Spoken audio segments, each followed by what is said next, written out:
A very good morning to all of you. Let's continue our chapter freedom. Today we will discuss about negative and positive liberty. Okay, and this is the last video of this chapter. So, the negative liberty. What is negative liberty? When we heard about the word negative, we used to think that negative means something which is unreasonable, which is unacceptable, right? But here in freedom, in a political term, negative means something which is good for an individual. Like for example, this negative liberty. What is negative liberty? Negative liberty seeks to define and defend an area in which the individual would be inviolable, in which he or she could do, be or become whatever he or she wished to do, be or become.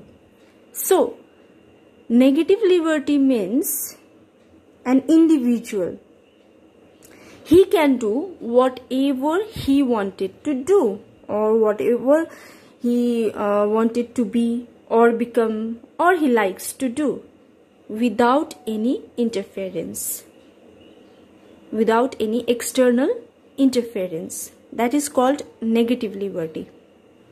Negative liberty implies on an individual. Like for me, if I am doing something, okay, that is my wish. I want to become like this. I want to do this and that. And there is no restriction from outside. Whether it's a society or government or from any other individual. Without any restriction, if I am capable of doing something according to my will, according to my capability, that is called negative liberty. Negative freedom. Without any constraint, without any restrictions. And negative liberty basically applies on an individual. Okay, clear? I think it is clear, right? Negative liberty is for individual. He can do anything without any restriction from the outside world, from the government, from the society or from any other individual. That is called negative liberty. Okay. Now, the positive liberty. Positive liberty is concerned with explaining the idea of freedom too. It is in response to the answer, who governs me? To which the ideal answer is, I govern myself. So, the positive liberty. Positive liberty, in a positive liberty, an individual is free. Okay, free but with some restrictions. And those restrictions are from the society or from the government. So the positive liberty is a freedom with some restrictions. You are not allowed to do anything if that is violating some rights, if that is violating others' freedom. That is called positive liberty. And positive liberty basically implies on a society as a whole. Okay, so positive liberty, it defines the area of society where an individual can be free with some constraints made by the society and the government. So the positive liberty is a liberty, freedom of an individual.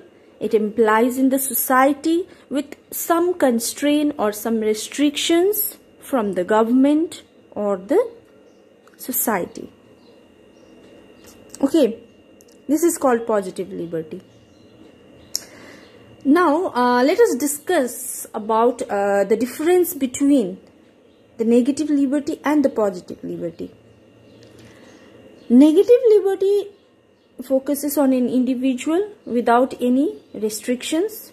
Positive liberty focuses on a society where individual can do something with certain restrictions by the government or the society.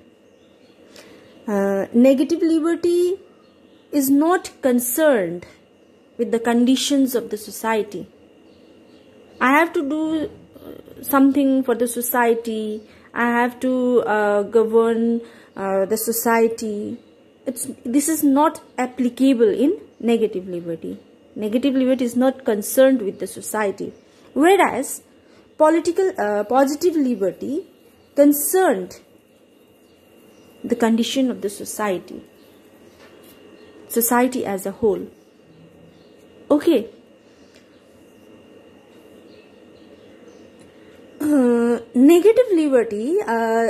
Negative liberty comes into the personal domain of the individual. It's a personal freedom. Negative liberty is a personal freedom for an individual, for me, myself, not for the others, not for the society. Okay, negative liberty. But the positive liberty comes into the social domain of an individual. Okay, if you are doing something and that is affecting the whole society, that is called positive liberty. So, you have to be very, very clear that the negative liberty is for yourself, for an individual only, and the positive liberty is of an individual but for the society as a whole. Because in every society, how can the society form? Through individuals, right? A group of people, that is called society. So in order to make that group, there should be an individual also, right? 1 person, 2 person, 3 person, 4 person. So whatever a person do, that is called individual. And if that is affecting the society, that is called a positive liberty. And the negative liberty is only for an individual. Clear? I think I have tried my best to make you understand this negative and positive liberty. But please, once all of you, please go through the book. If you have any doubts, okay, you can ask me also. So that is called positive liberty and negative liberty. Now the freedom of expression. What is freedom of expression? Expression means to express something. We have the freedom to express something, right? So in a freedom of expression, we can say that freedom of expression is a fundamental value, and for that society must be willing to bear some inconvenience to protect it from people who want to restrict it. So freedom of expression is a fundamental value, a very, very important value that is for the society. Okay, and the society has to bear something. If someone is trying to explain you something which is for your benefit, whether you like it or not, but that is teaching you something good, right? Freedom of expression can be of many types. For example, in your class only, when the teachers ask you questions, or when the teacher explains, like for example, I'm teaching you right now, I'm explaining something to you all, right? And you are not in a position to accept whatever I am saying. You are not understanding even a single point, right?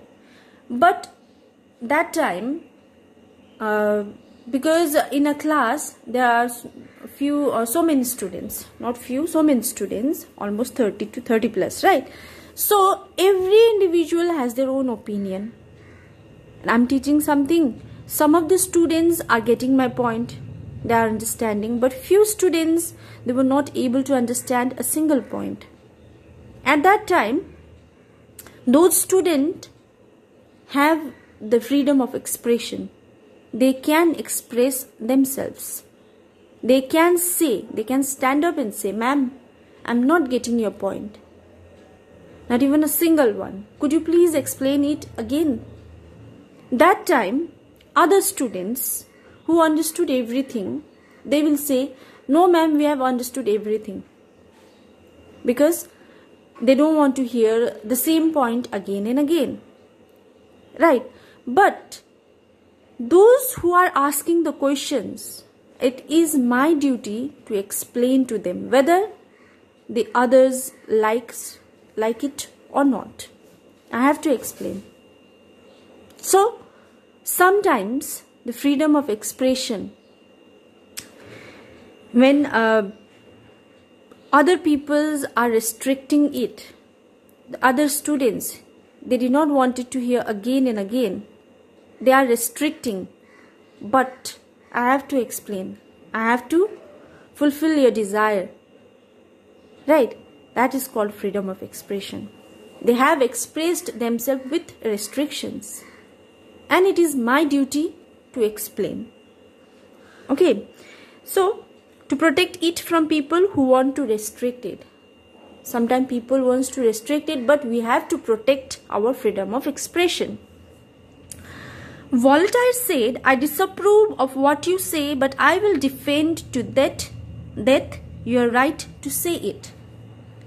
Because we have the fundamental right to express our feelings.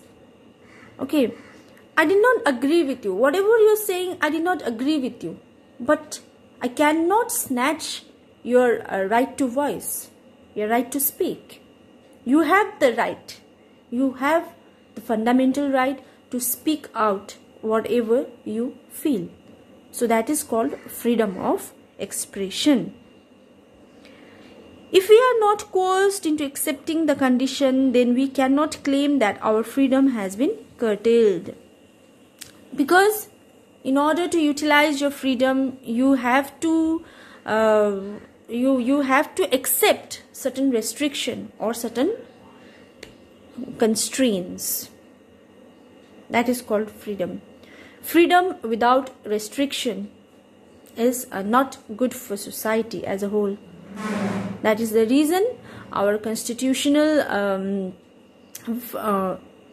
the drafting member of our constitution has given us freedom as well as certain restrictions also. Okay, so this is the end of this chapter. In our next class, we will discuss about equality. First of all, I'll give you some notes from this chapter. Okay, till then, take care.